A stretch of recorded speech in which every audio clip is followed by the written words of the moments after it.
Hey Fixers, I'm Dr. Jeanette Benigas, one of the co-founders of Fix SLP. Our platform exists to discuss the biggest challenges that are currently holding back the field of speech-language pathology. We present the issues with facts and invite you to be a part of joining this movement to make things better one conversation at a time. So let's fix SLP.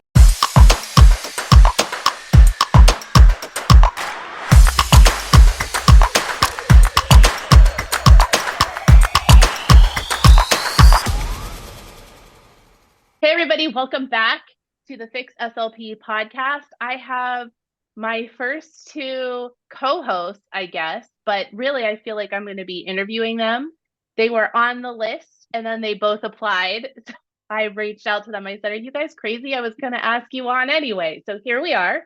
Today I have Mikayla Treynor and Alexa Chapman. They are two of the three angry SLPs, as Asha has been referring to them as. They are two of the three angry SLPs doing the work in Michigan to try to undo the Medicaid CCC requirement. The third one we're going to call Mo. Mo is not on with us today. She has a level of fear about repercussions from her job for her involvement in all of this. Totally get that.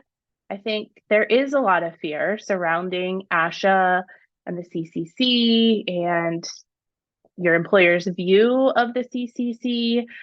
So she's not on with us, but she's here in spirit. She's given her blessing, and we're going to call her Mo because we definitely want her to have credit. So, Mikayla, tell us about yourself. Who are you? Where do you work? What do we need to know? I'm Mikayla. I have been an SLP now for going on 10 years. I have my full-time job in a pediatric outpatient clinic, primarily treating autistic children. And then I own my own small private practice on the side. And I'm a workaholic and have two PRN jobs, primarily in skilled nursing. How about you, Alexa? Tell us about you. Hello, this is Alexa, and I am primarily a school SLP in the northwest side of Michigan. So that is my primary position. I do PRN at a nursing home. So I started in the school educational setting, and I PRN on the side. But I started in Florida, and then I moved back to Michigan to be with my family. So that's where I'm at right now.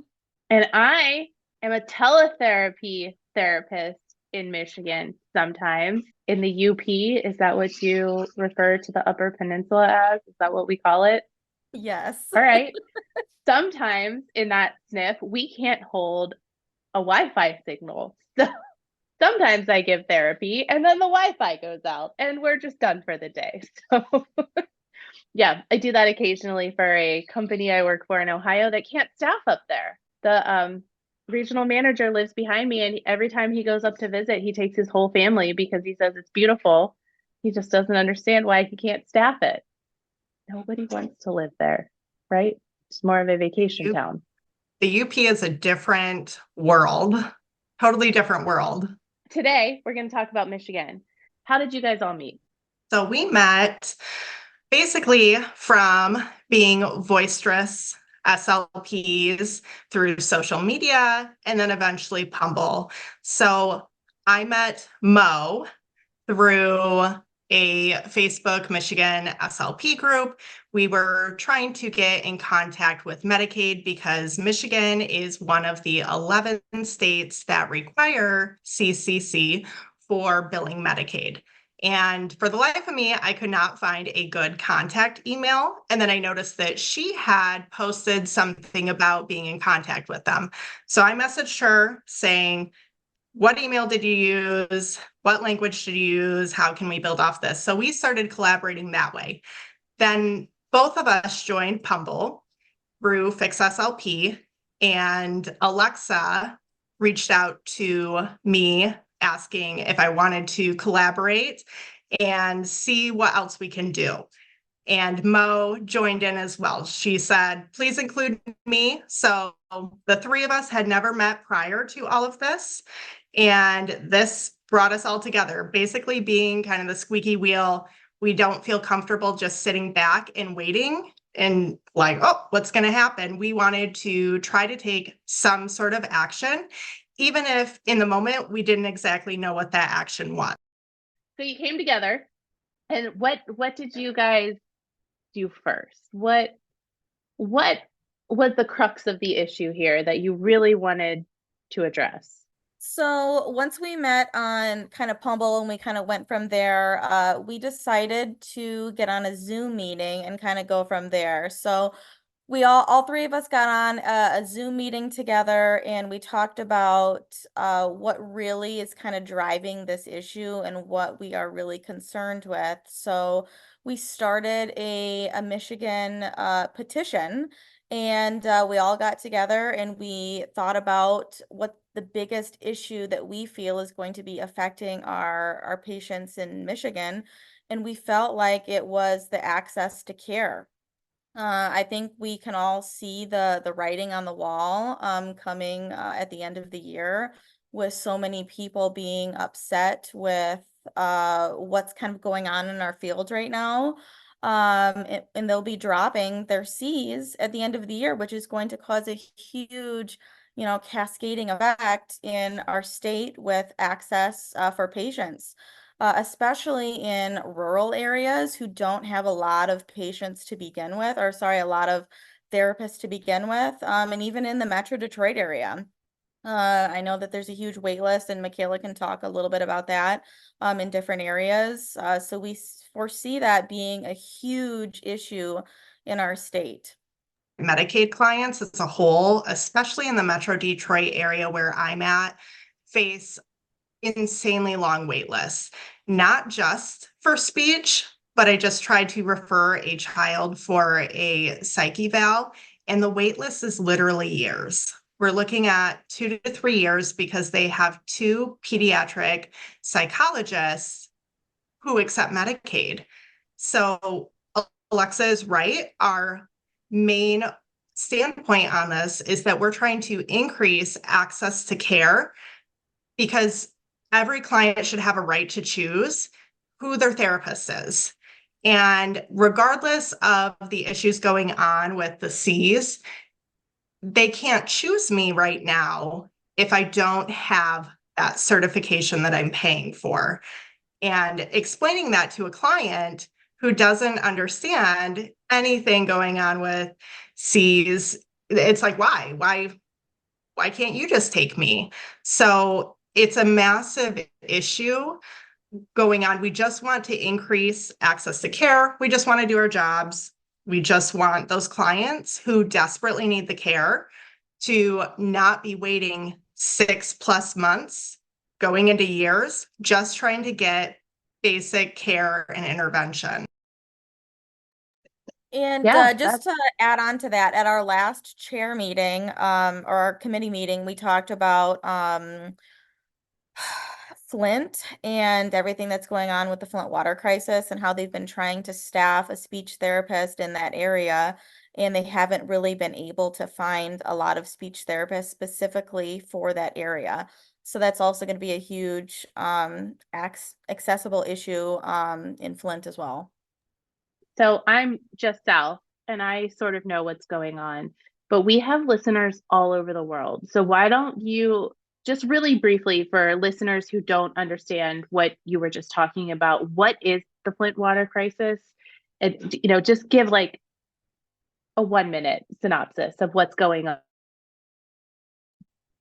So Flint does not have clean water. Flint has not had clean water for years and years and years. There is lead in their water, and it is actively poisoning all of the people, all of the children, all of everyone who lives there.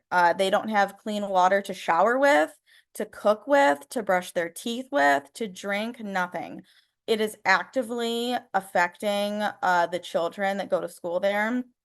There's a lot of programs in the educational setting right now that they've been supporting even the general education students in that area, just because they've seen such a huge uptick in neurological issues as an effect from the lead in the water. So right now, the people in Flint still to this day do not have clean water to drink, and it's actively poisoning them. I can see how that adds to this Medicaid issue because Flint it has a pretty high poverty rate to begin with. And so lots and lots of families are probably on Medicaid in that area. Yeah. It becomes this vicious cycle in Flint because not only is it affecting the current population, it's affecting the unborn babies. I know that I had covered out there at one point very briefly, and then the school SLPs were telling me that they were seeing increases in, like Alexa said, neurological deficits, even physical deformities.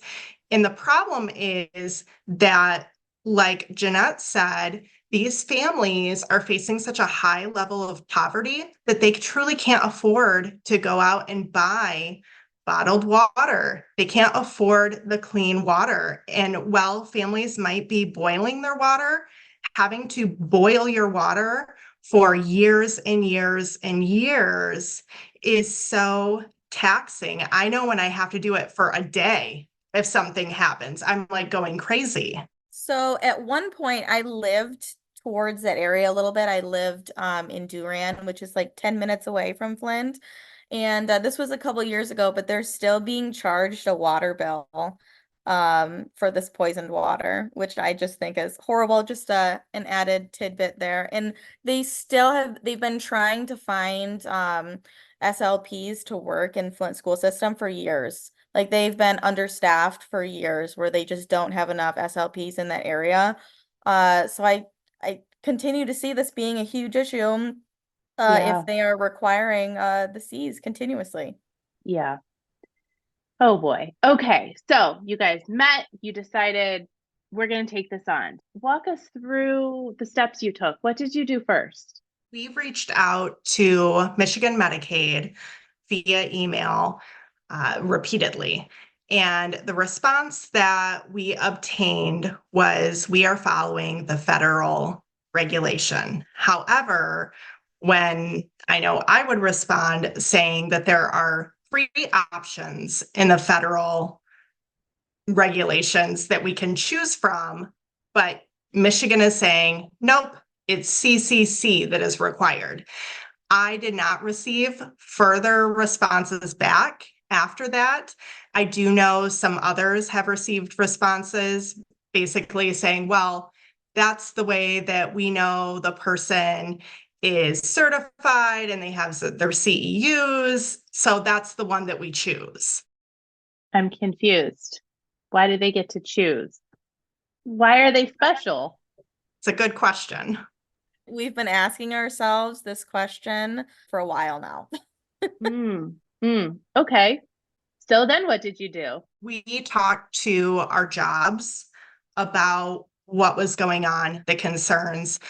A few of us work for more nationwide companies that it's just very difficult to talk to about at this point. I am fortunate at my full-time job, they were fully receptive and they fully support me, which I'm extremely thankful for. But I do recognize that there is a level of fear, like our friend and advocate Mo is experiencing, because we need our jobs. We cannot go without work. We live on our own. We have families. We have bills. Losing our livelihood is a very scary thought. Well, thank you for being brave enough to take this on.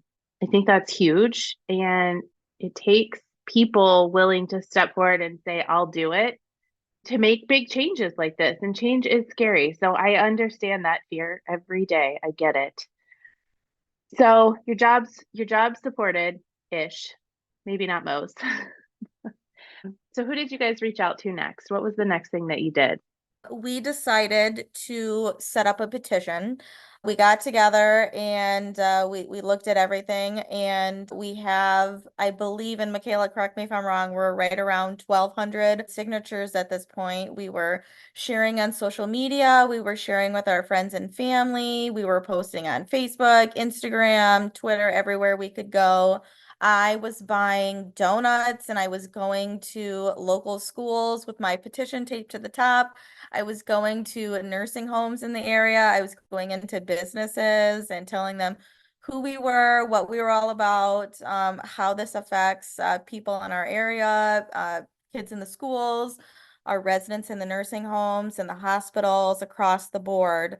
It was very receptive. I went door to door in our neighborhood or in my neighborhood. So we received really great feedback from families who receive speech therapy. So it was a kind of a cool thing to go out into our community. But did you go to Flint, Michigan? Because I feel like they all need to sign. I did That's the not go next to step. Flint, Michigan. Our petition, just to be clear, is at a flat 1,100 right now. So we would love for that to continue to grow. But we have it linked up at fixslp.com under quick links. You can go there and get your signature. Do they have to be SLPs only, or can other people sign who have concerns about access to care? Anyone can sign the petition, SLPs, families, relatives, anyone can sign it. Anyone who's a concerned citizen in Michigan, even outside of Michigan. We have some other outside of state people who have also signed. I was going to say I signed it because I'm licensed in Michigan, but I didn't have my husband sign it. Should he be signing it? Or since he's not really involved in Michigan, should we? I think Is there a anyone limit can here? sign it because it's an Okay. access to care issue. And if you care about speech therapy, if you care about receiving that service, whether it affects Michigan, South Carolina, Florida, California, anyone, I've signed some petitions outside of my state. And I think it's important, if it's an issue that you care about, that you can support other states in that area.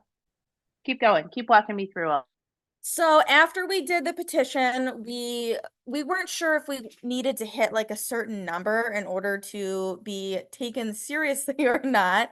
So we reached out to a representative. I reached out to my local representative, Representative Fox. I believe he's the 102nd district, but don't quote me on that.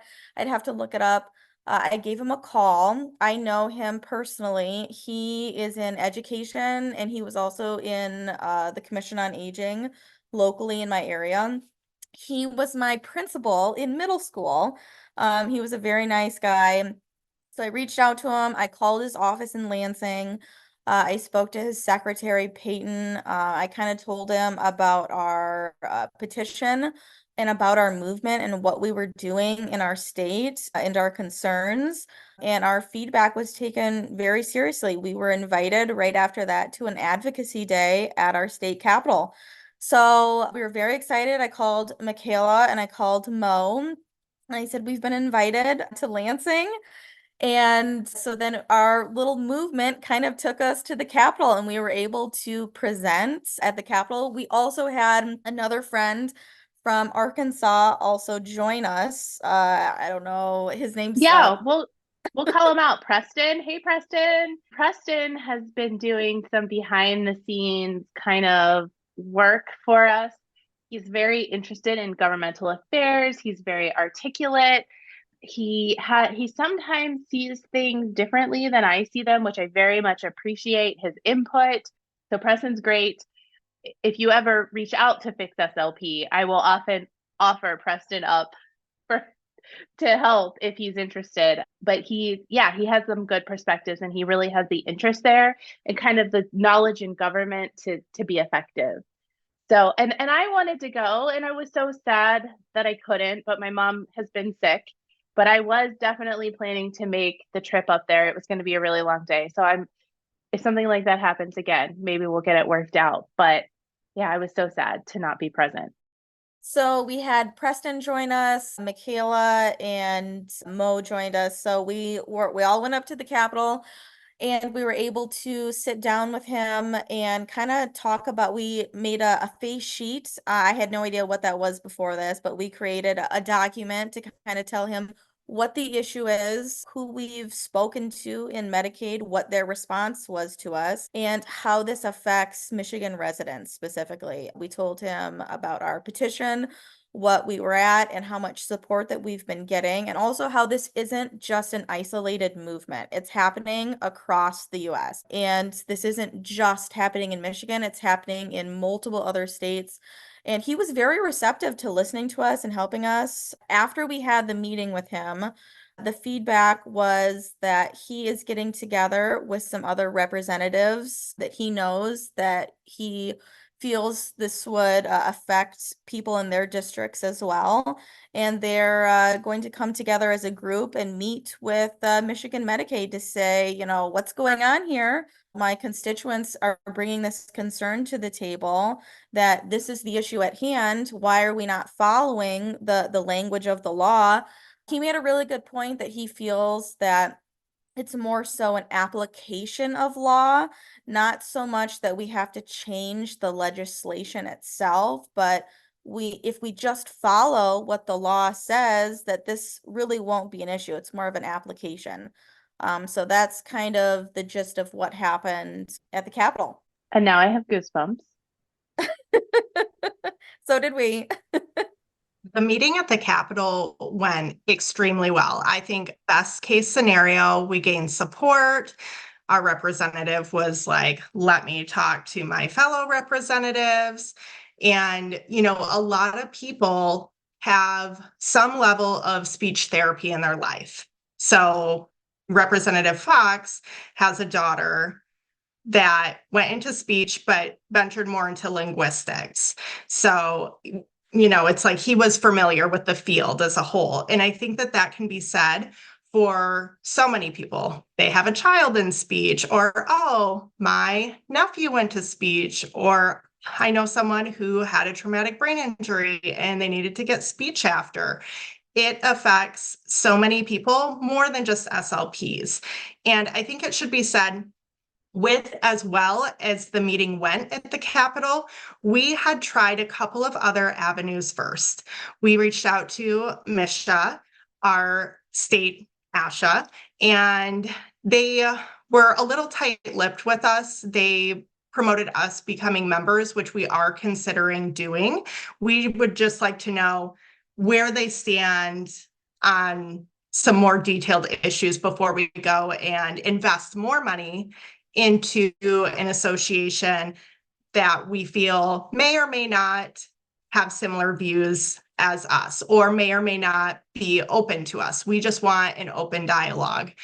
And then we also had a meeting. I had reached out to a liaison for ASHA, as well as, I first just reached out to the liaison, and I requested a meeting originally with myself and Fix SLP, and that was not received super well. They just said, "Oh, we want to meet. We're more than willing to meet with you," is what they said. We're so I said, very scary. I mean, Fix SLP, you see me in my sweatshirt and sweatpants right now.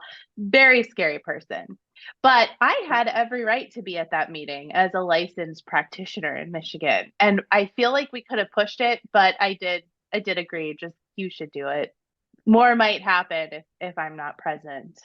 So I responded back basically saying that as paying members, I did not want to go into this meeting alone. I said that I had other women that were helping me, and I included them on the email at that point, and they were receptive to holding the meeting.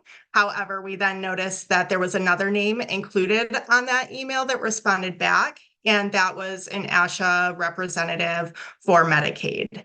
So we did have that meeting, and I think that may have been what led to us being called the angry SLPs in Michigan, because I think we were pretty well prepared. I think that we had numbers, we knew what we were talking about, we had our emails and our contacts and all of our efforts, and I think that we were just hitting a wall.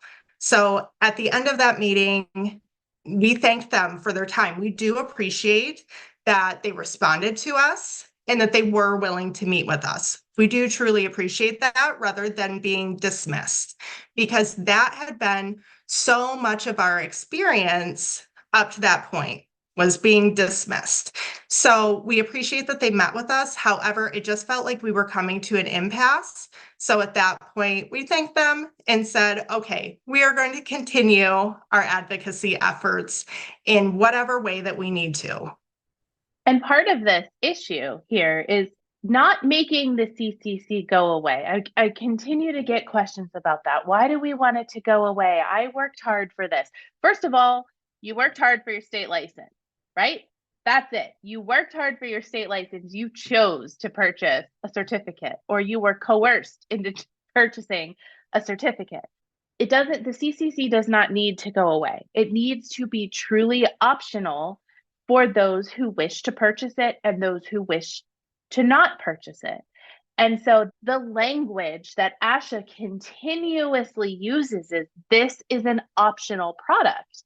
And Mikayla, when you presented this representative and the lawyer that you met with at ASHA with that, this is supposed to be optional, what was the response? You told me, but what did they say to you? Definitely. And I think that's where that angry SLP came into play. Was I had mentioned, I'm Speak Out certified, I'm myofunctional certified, Gestalt certified, all of those certifications. I took the training. I did pay the one-time fee. I passed the test and I earned that certification. I do not have to pay for any of those certifications every single year in the same way that I pay for ASHA. So I brought into play, okay, here in Michigan, I can't treat Medicaid. I can't treat them. I can't bill for them unless I have my Cs. So how is this then a voluntary association? And that's where that impasse was coming in. It was like, well, I view it as voluntary. I view it as voluntary. There was even a comment made about my face because I was smiling. Because I don't feel like it is. As someone who can't treat Medicaid and works in a clinic with nearly all of my clients being Medicaid, I would not have my full-time job if I didn't pay for this. So it became that level of an impasse. It was, okay, I view it as voluntary. I also brought up competency. I said, I've been in the field 10 years. I own my own private practice on the side. I have done this. I've been a director for 6 years. I have taken on grad students and CFYs myself. Am I not considered competent in your eyes if I don't pay for this certificate? And it was a very roundabout, basically, I'm not going to answer that type of situation. Right, because the minute someone employed by ASHA says that it's not voluntary, they open themselves up to a lawsuit. And the minute they say that you are or are not competent with or without the CCC, they open themselves up to a lawsuit. Or they say, no, you don't have to have the CCC to prove competency. Then they aren't serving the interest of ASHA. They're admitting that the CCC doesn't prove competency, and they're never going to do that because they work for ASHA. So they can't admit that you're competent or not, because they either open themselves up to a legal battle or they throw their employer under the bus and lose their job, right? So that's why you were getting those responses. But I think that lack of response is the response, right? And that's, well, my view is, it doesn't matter what your view is, lawyer/lobbyist. It doesn't matter what your view is. What matters are the facts on the paper that say you cannot work without your CCC in this area with these people who have this type of insurance.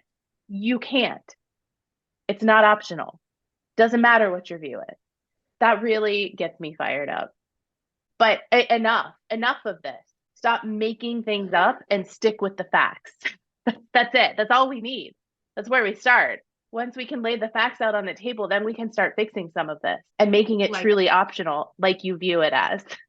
Like you said, having it be truly voluntary for me, myself, I would absolutely love if this was a one-time certification. I would do it. I don't regret doing it. However, 10 years in, as I'm paying $225, now $250 potentially plus for anything else that I may add on to that, it's becoming glaringly obvious that this is not a certificate. You know, we can't call it that. We are treating it as if it's a license to practice. And those fees are more than my state license. They are more than my business license. It just doesn't make sense. And I am all for paying for anything that you find value in. And it's not that I don't find value in my C's or ASHA. However, I feel as though I earned them. I feel as though I earned them 10 years ago. So I would like to have that just be the case. Have that be like any other certification that I have earned. I earned it once and now it's mine. I don't need to continue to pay every year for it. Mikayla, was there a state license when you graduated? So in Michigan, when it was presented to me, even in grad school, I went to grad school in Ohio, and it was very much presented to us as if ASHA was just something you did.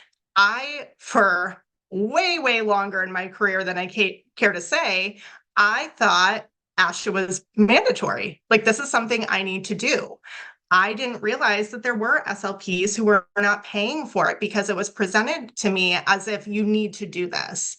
So within my CFY, I had what was called my limited license, basically meaning that I had a CF supervisor who was signing off on everything. At the end of my 9 months and after I paid the fees, I was able to apply to Michigan to get my full standard state license. Michigan achieves licensure for SLPs. They became the 48th state to regulate speech language pathology when it was signed on January 13th, 2009. So really, I guess we can look at it like this. I'll retract some my earlier statement where we have to change the language. There are some SLPs, many SLPs practicing in Michigan who actually did work hard to earn their CCC because there was no state license and you had to have the CCC, that optional CCC. You had to have the CCC to practice. So I was in that situation when I graduated from grad school in Michigan. There was no state license yet. It had not been signed into law. So yeah, some people in Michigan, I could see this being, Mikayla, more of an issue, sort of like you have too, where you did work hard to achieve it. I mean, even though there was a state license, you said 10 years. Oh, it was pretty well established by the time. You're young, but I'm also young. I guess that was the thing you had to get, even though I was paying attention to Ohio because I knew I wasn't practicing in Michigan. I was paying attention to the state requirements in Ohio as I went through school to make sure that I was meeting this Ohio licensure requirements, since Michigan wasn't preparing me for that. But yeah, so that would be nice for people who actually did work hard to achieve their CCC, that they can have that option as well, a one and done. And ASHA could do that. ASHA could easily do that. They're not going to, because that hits their wallet. They'd have to charge $12,000 each for that one-time payment, which no one's going to pay. No. So billing Medicaid also is split kind of down the middle in the state of Michigan. what I called them, they classify it as following like the educational route or the clinical route. So SLPs in the schools do not need to have their CCCs in order to bill Medicaid because they follow MDHS, which is the Michigan Department of Health and Human Services guidelines. So all of these SLPs in the schools do not need their Cs to bill Medicaid, but all other settings in the state of Michigan, hospital, skilled nursing, private practice, if they're billing it outside of the school setting, they do require the Cs because Michigan Medicaid follows 42 CR code, whatever, federal state guidelines, which are those three options available, and they're only choosing the first option. So that's kind of where we're at, where, oh, depending on your setting, if you're in the schools, do you need it? You know, if you're an outpatient, do you need it? It's kind of messy. And I was told that MDHS changed their rules and guidelines in 2010. So it's almost like they're following. All of a sudden, when we had a state licensing board, that was what they started to follow was Yes. state licensing boards. They relied on that for billing Medicaid, where all these other settings, Michigan Medicaid is following kind of these old guidelines where, you know, we've always done it this way. We don't know any other way. This is how we've always done it. And they're kind of stuck in the mud where they don't want to see any other options available. That's exactly what happened. They are still practicing on old standards. Did you bring that up to the state representative that you met with? Did you point that out to him? We talked, yes, we did talk to him before we had the meeting, and we kind of brought that up a couple of times when we had the meeting with our state rep. So he knows kind of what's going on. You know, obviously they don't want to drop the CCC requirement. That is a huge moneymaker for them. And they don't even really want to acknowledge that either. When we brought it up in the meeting, have you thought about making it optional? Have you thought about changing these standards? The question was never really answered. It was a lot of kind of like dancing, going around in circles. I don't even know if the question was really truly answered. They would say we follow the federal guidelines. However, that's when I would receive no response. When I would respond back and say, well, Michigan is one of only 11 states to require this. So if everybody is following the federal guidelines, wouldn't every state be in the exact same boat? However, that's where no response would come in. Yeah. So what is up next for the three of you? You've had this meeting. It sounds like it went really well. So now what?